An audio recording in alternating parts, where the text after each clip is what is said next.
Okay, we're here in Kaysville at a house, and I have one of the neighbors here, um, Rob Harker. Rob Harker.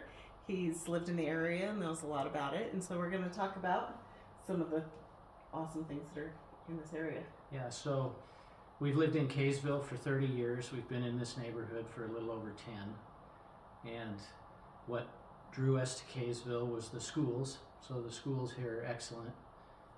If you have children, the elementary school would be Wind Ridge Elementary, and it's just to the east of us in the neighborhood.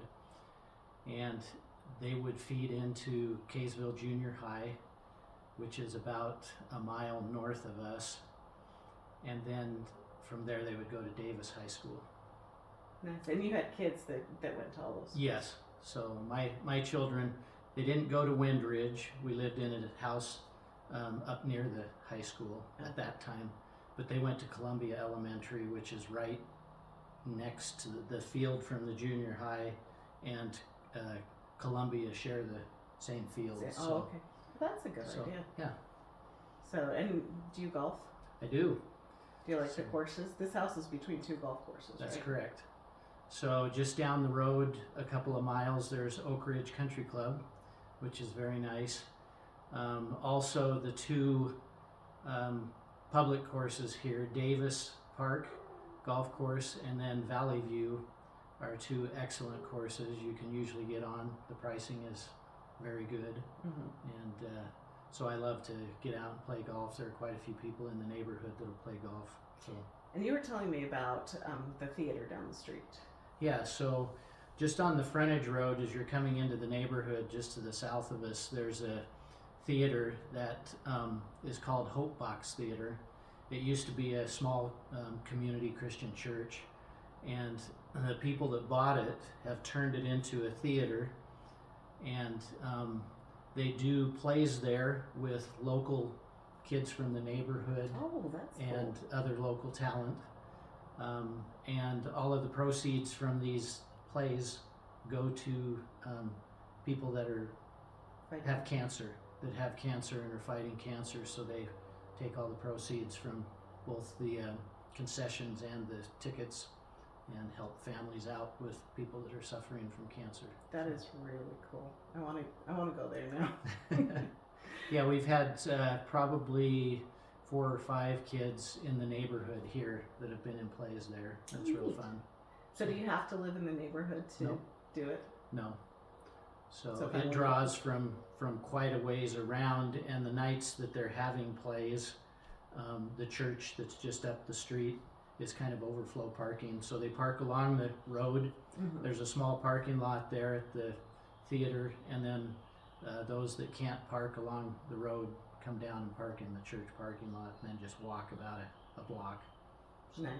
Yeah. And there's a walking trail right along that road, right? Correct. And that goes up to some ponds or something? Yeah, so just north of us, there's some ponds. If you travel I-15, you've probably seen them. They're on the east side of the freeway, I-15, but they stock those ponds with fish.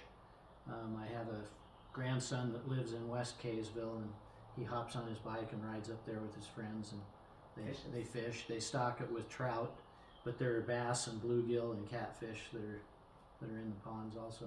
That sounds really cool. So This is a neat area. Tell me about the overpass or the off ramp from Okay. I-15 that's coming. So it used to be we had to go down along the frontage road, and then we would turn on Shepherd Lane and go down and get onto I-15 where 89 comes in. Mm-hmm. They're putting in a brand new interchange on Shepherd Lane, so people will be able to come off the freeway there and get on I-15. It's probably about a half mile from the neighborhood, so it'll give you really quick access on and off. But not The more freeway. traffic too. No, I think it'll actually alleviate some of the traffic, because usually on I-15 it starts to back up right around Lagoon, just Mhm. north of Lagoon, and so you used to have to get off there. I think this is going to relieve some of that, and then of course the west corridor that they've opened up clear up into Syracuse has taken a lot of pressure off of that too. So Nice. traffic, I work out by the airport. It takes me, even if I'm going in during rush hour, it'll take me 25 minutes. To the airport. Yeah. Nice. So I haven't found it too hard to get back and forth from Salt Lake. if you jump on I-15 and there isn't traffic, we're probably 15 to 20 minutes from the airport, which is really nice.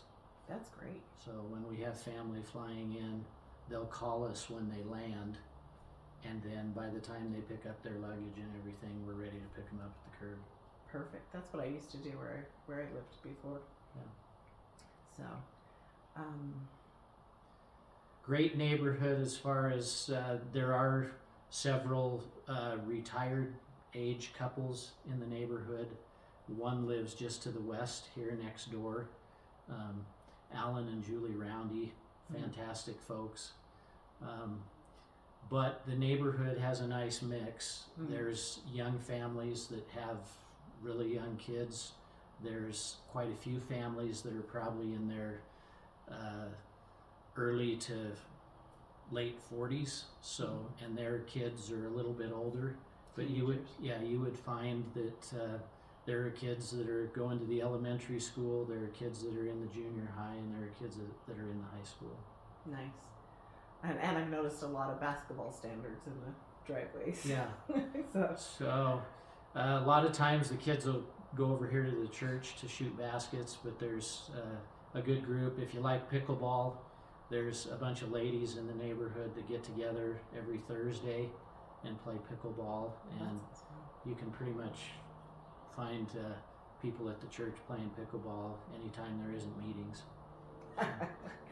sounds great. Thank you so much for sharing all this good information. Yeah, we've enjoyed it. I would highly recommend. We don't have any intentions of leaving the neighborhood. It's been a great place for us for the last 10 years. Yeah. Yep. And this beautiful house is available.